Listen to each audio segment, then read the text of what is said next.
రాజమండ్రిలో చిరుతపులి సంచారం కలకలం రేపింది. లాలా చెరువు సమీపంలో చిరుతపులి సంచరిస్తున్నట్లుగా ధృవీకరించారు అటవీ శాఖ అధికారులు. చిరుతను గుర్తించేందుకు 4 ట్రాప్ కెమెరాలను ఏర్పాటు చేశారు. స్థానికులంతా అప్రమత్తంగా ఉండాలని, సాయంత్రం 6 దాటాక ఒంటరిగా బయటకు తిరగొద్దని అటవీ శాఖ అధికారిని ధరణి హెచ్చరించారు. ముఖ్యంగా Swaroop Nagar, Padmavathi Nagar, Roop Nagar, Sriram Nagar, Taraka Ramanagar, AP housing board colony ప్రాంత ప్రజలు అప్రమత్తంగా ఉండాలన్నారు. రాజమండ్రిలో చిరుతపులి కలకలం రేపింది. లాలా చెరువు సమీపంలో చిరుత సంచరిస్తున్నట్లుగా ధృవీకరించారు అటవీ శాఖ అధికారులు. చిరుతను గుర్తించేందుకు 4 ట్రాప్ కెమెరాలను ఏర్పాటు చేశారు. స్థానికులంతా అప్రమత్తంగా ఉండాలని, సాయంత్రం 6 గంటలు దాటాక ఒంటరిగా బయట తిరగొద్దని అటవీ శాఖ అధికారిని ధరణి హెచ్చరించారు. ముఖ్యంగా Swaroop Nagar, Padmavathi Nagar, Roopanagar, Sriram Nagar, Taraka Ramanagar, AP housing board colony ప్రాంత ప్రజలు అప్రమత్తంగా ఉండాలన్నారు.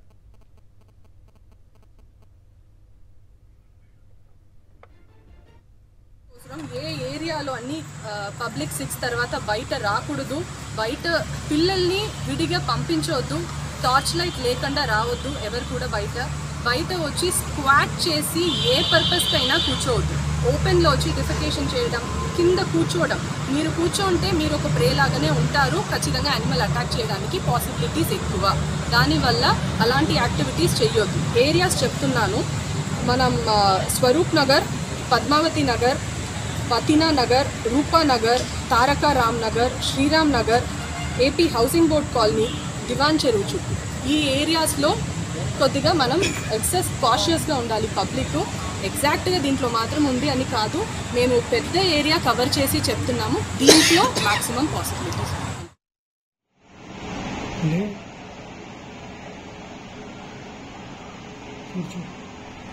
ఇదే అంశానికి సంబంధించి మరింత సమాచారం మా ప్రతినిధి హరీష్ అందిస్తారు. హరీష్, ఇప్పుడు చిరుత సంచారం కలకలం రేపుతోంది. ఆల్రెడీ అధికారులు అలర్ట్ జారీ చేస్తున్న పరిస్థితి అయితే కనిపిస్తోంది.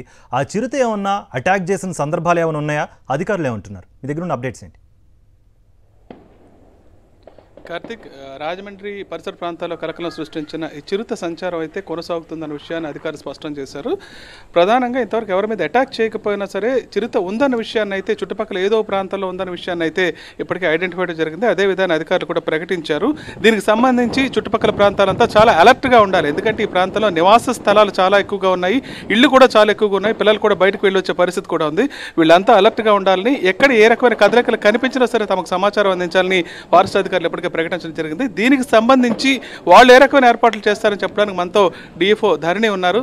మేడం, చెప్పండి, చిరుత సంచారం కన్ఫర్మ్ అని తెలియదు కదా, ఏ రకమైన ఏర్పాట్లు చేస్తారు పట్టుకోవడానికి? ప్రధానంగా ఎలా ఐడెంటిఫై చేస్తారు అనుమానం ఉండాలి?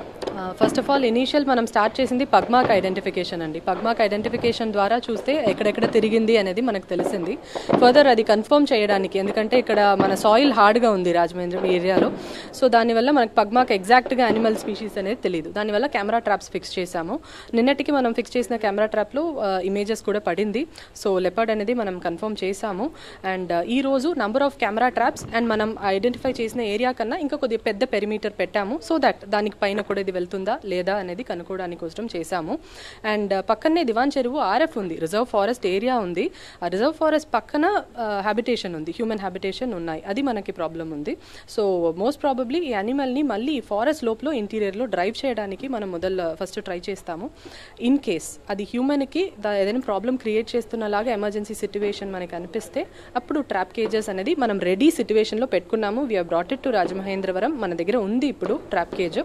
అండ్ అది కూడా డిప్లాయ్ చేయడానికి వెటనరీ డాక్టర్స్, సపోర్ట్ టీమ్స్ అందరూ కూడా మన దగ్గర ఉన్నారు. మ్యామ్, యాక్చువల్గా నిన్న ఐడెంటిఫై చేసిన దగ్గర నుంచి చుట్టూ జనావాసాలు ఉన్నాయి, కొన్ని వేల మంది ఈ ప్రాంతంలో నివసిస్తున్నారు. రెండో వైపు నేషనల్ హైవే కూడా ఉంది. ఆ నేషనల్ హైవే కూడా క్రాస్ చేసి వెళ్తే హౌసింగ్ బోర్డు కాలనీ ఉంటుంది. చాలా ఎక్కువ మంది, ఇంత జనారణ్యంలో ఇంతమంది మధ్యన లోపల తిరుగుతుందన్న విషయం తెలియగానే పానిక్గా మారే పరిస్థితి ఉంది. దీనికి సంబంధించి ఏం సజెషన్ ఇస్తారు? రెండోది, ట్రాపే ముందు కాకుండా దాన్ని పరిశీలించాలని చెప్తున్నారు. ముందుగా దాని యాటిట్యూడ్ తెలుసుకుంటే తప్ప ముందుకెళ్ళడానికి అవకాశం లేదంటున్నారు కదా, మరి ఎంతసేపట్లో మనం దాన్ని ట్రేస్ చేయగలం? ఓకే, ఇప్పుడు యాక్చువల్లీ పబ్లిక్ మీరు చెప్తున్నారు, ఫస్ట్ బేసిక్ అండర్స్టాండింగ్ ఏమంటే లెపర్డ్ ఇమీడియట్గా ఒక హ్యూమన్ ఎంత ఒక హైట్లో ఒకరిని చూస్తే 2 లెగ్లో నిలుస్తున్న వాళ్ళు చూస్తే ఫస్ట్ అటాక్ చెయ్యదు. అది బేసిక్ థింగ్. యానిమల్ ఎప్పుడు ఇంకొక యానిమల్ని అటాక్ చేస్తే అది 4 లెగ్ ఉండాలి. ఓకే, సో ఆ సైజు కూడా అంత చిన్నదిగా ఉండాలి. దానివల్లనే నిన్న వీడియోలో కూడా అందరూ చూసుంటారు, అది ఒక పంది వెనక్కి వెళ్ళింది. Because it's a small animal, prey అని తెలుస్తుంది. ఇఫ్ ఇట్స్ అ డీర్ ఆ సైజ్లో ఉంటే వెళ్తుంది. హ్యూమన్ అనేది we're not the first people who will be attacked. We're not a prey for leopard అనేది మనం ఫస్ట్ అర్థం చేసుకోవాలి. ఆ భయం నుంచి బయట రావాలి. బట్ అయినా కూడా స్ట్రీట్ లైట్ లేని చోట్లు, ఎక్కడ లైట్ లేని చోట్లు, డార్క్లో 6 తర్వాత 7 తర్వాత ఒక్కటిగా వెళ్ళకూడదు. ఓకే, సో అది మనం అవాయిడ్ చేయాలి. మెయిన్గా పిల్లలు, బికాజ్ వాళ్ళు హైట్ తక్కువ ఉన్నారు కాబట్టి వాళ్ళని విడిగా బయట పంపించవద్దు. ట్యూషన్ అయినా ఈ లేట్ నైట్లో వచ్చారు, ఇలాంటిది మనం కొద్దిగా అవాయిడ్ చేయాలి for few days. Okay, and మీరు చెప్పారు రెసిడెన్షియల్ ఏరియాలో మనం కనిపెట్టామనేది. No, pugmarks and camera trap images అనేది మోస్ట్లీ మేము చూసింది అన్నీ కూడా RFలోనే ఉంది. ఆకాశవాణిలో మనకు వచ్చిన CCTV ఇమేజ్ మాత్రమే మనకి బయట వచ్చింది. బట్ బయట కూడా మనం కెమెరా ట్రాప్స్ ఫిక్స్ చేసినా కూడా మనకి ఇమేజ్ మూమెంట్ అన్నీ కూడా RF లోపలనే ఇప్పుడు దాకా మాకు ఉంది. అండ్ అన్ని ప్రిపరేటరీ వర్క్స్ కూడా తీస్తున్నాము. అండ్ పబ్లిక్కి అవేర్నెస్ కూడా మనం చేస్తున్నాము. టామ్ చేసి అండ్ వెహికల్స్ అన్నీ కూడా పెడుతున్నాము. రేపు ప్యాంప్లెట్స్ కూడా మనం డిస్ట్రిబ్యూట్ చేస్తాము for the public. Meanwhile toll free number కూడా చాలా చోట్ల మనం చెప్పడం జరిగింది. మీకు కూడా I would like to inform the toll free number. ఎవరైనా ఎక్కడైనా ఇన్ఫర్మేషన్ ఉంటే, మనం ఏదైనా స్పాట్ చేసాము లేదా ఒక థ్రెట్ ఉన్నాయి అంటే వైల్డ్ లైఫ్ రిలేటెడ్గా, కైండ్లీ కాంటాక్ట్ 1800-425-5909. ఇది toll free number. I repeat 1800-425-5909. దీనికి మీరు ఎప్పుడైనా కూడా any public if you have information or a panic you can kindly intimate. Reserve forest అంటున్నారు, అది జస్ట్ 10 feet నేషనల్ హైవేకి కనెక్ట్ అయ్యి ఉంది. చుట్టుపక్కల కూడా మీరన్న రిజర్వ్ ఫారెస్ట్ ఆనుకుని కూడా విలేజెస్ ఉన్నాయి, ఊళ్ళు ఉన్నాయి, ఇళ్ళు ఉన్నాయి. సో ఇటువంటి పరిస్థితుల్లో ఈవెన్ ఏమైనా అవసరమైతే మనం రెస్క్యూ చేయడానికి మనకున్న ఆల్టర్నేటివ్స్ ఏమైనా ఉన్నాయా? యా, మీరు చెప్పింది కరెక్టే. RFకి ఆనుకుని ఉంది. దానివల్ల రెస్క్యూ చేయడానికి everything is in prepared position. First నేను ట్రాప్ కేజ్ చెప్పాను. ఇన్ కేస్ ఎమర్జెన్సీ, దానికన్నా ఎమర్జెన్సీ సిచ్యువేషన్ హ్యూమన్ని అటాక్ చేస్తుంది అంటే మనం వెటనరీ డాక్టర్ టీమ్ రెడీగా ఉన్నారు. We have other chemical methods, everything. But అది మనం లాస్ట్ రిసార్ట్గానే ఎప్పుడు కూడా వైల్డ్ లైఫ్కి డిప్లాయ్ చేస్తాం. ఎందుకంటే యానిమల్ సేఫ్టీ అనేది కూడా మనకు చాలా ఇంపార్టెంట్. సో ఇది మన కోర్స్ ఆఫ్ యాక్షన్. గతంలో జస్ట్ కొన్ని నెలల క్రితం శంఖవరంలో పెద్ద పులి వచ్చింది. అదే పరిస్థితిలో దాన్ని ట్రాప్ చేయడానికి చాలా ట్రై చేసినా సరే ఈవెన్ దాన్ని ట్రేస్ చేయలేకపోయారు. ఎంత ఫాలో అప్ చేసినా సరే పట్టుకునే పరిస్థితి కూడా కనిపించలేదు. సో దీని విషయంలో ఇంకా ఏ రకమైన స్టెప్స్ తీసుకుంటారు? ఓకే, సో మీరే చెప్పారు దీని ముందు కూడా వచ్చింది అనేది. అప్పుడు కూడా ఎవరు హ్యూమన్ని అటాక్ చేయట్లేదు. That is animal behaviour. Animal ఇంకొక యానిమల్ని కావాలంటే అటాక్ చేస్తుంది తప్ప హ్యూమన్ని అటాక్ చేసేది అనేది it's a last thing which might happen. So అది అప్పుడు కూడా ఏం జరిగింది, న్యాచురలీ దాని హ్యాబిటేట్ వెతికి యానిమలే వెళ్ళిపోయింది. ఓకే, సో అదర్వైజ్ మనం డ్రైవ్ చేయాలి యానిమల్ని. ఇన్సైడ్ ద ఫారెస్ట్ మనం డ్రైవ్ చేయాలి. దాని హ్యాబిటేషన్ వెళ్ళిపోతే హ్యూమన్కి అంత ప్రాబ్లం ఉండదు. ప్రీవియస్గా 2009 ఉంది, 11 ఉంది, 18 కూడా ఉంది. ఎప్పటికప్పుడు వాళ్ళు ట్రేస్ చేసి తీసుకెళ్ళి బోన్లో బంధించి తీసుకెళ్లే పరిస్థితి. ఇప్పుడు అలాంటి పరిస్థితి ఏమైనా ఉంటే ఇమీడియట్గా డ్రైవ్ చేయడానికి మనకు ఆ ఫోర్స్ ఉందా? Even alternative methods? యా, దానికి మనకు పర్మిషన్ తీసుకోవాలి. దానికి అప్రోప్రియేట్ కమిటీ ఉంది. కమిటీ ఫామ్ చేసేసాము ఆల్రెడీ. అండ్ దానికి రెడీనెస్ అనేది నేను చెప్పిన కేజెసే. ఆ కేజెస్ మన దగ్గర ఇమీడియట్ డిస్పోజల్లో రెడీగా ఉంది. దానికి technical support team, doctor team అన్నీ కూడా మన దగ్గర it is in position. Okay, first of all ఎందుకు బయట వస్తుందంటే ప్రే లోపల బయట ఎక్కువ ఉంది అనేది కోసం, పంది, డాగ్స్ ఇలాంటిది కోసం వెతుకుతూ వస్తుంది. సో ఇది బయట వస్తున్న ప్లేసెస్లో మనం డిఫరెంట్ టైప్ ఆఫ్ అడ్డం పెట్టడం ఇలాంటిది అన్నీ కూడా చేయాల్సి ఉంటుంది.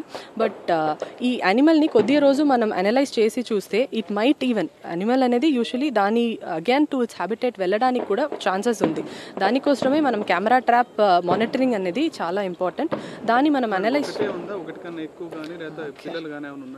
యాజ్ ఆఫ్ నో ఒకటే అనేది ఐడెంటిఫై చేసాము. లోపల RF లోపల ఇంకా ఉన్నాయా అనేది ఎగ్జాక్ట్ ఆన్సర్ మనం చెప్పగలము. దానికి కెమెరా ట్రాప్స్ మళ్ళీ డిప్లాయ్ చేసి ఏదైనా లోపల ఉందా అనేది చూడాలి. బయట as of now only 1 has been spotted. 36 దాకా ఈ డే పెట్టేసాము. Thank you. మొత్తానికి చిరుతను ఏదో రకంగా రిజర్వ్ ఫారెస్ట్లోకి డైవర్ట్ చేయడానికి అధికారులు ప్రయత్నిస్తున్నారు. దీనికోసం ఇప్పటికే ఏర్పాట్లు చేశారు. 36 ట్రాప్ కెమెరాలు కూడా ఏర్పాటు చేసి ఎప్పటికప్పుడు పరిస్థితిని మానిటర్ చేస్తున్నారు. Karthik. Right Harish, thank you for the update.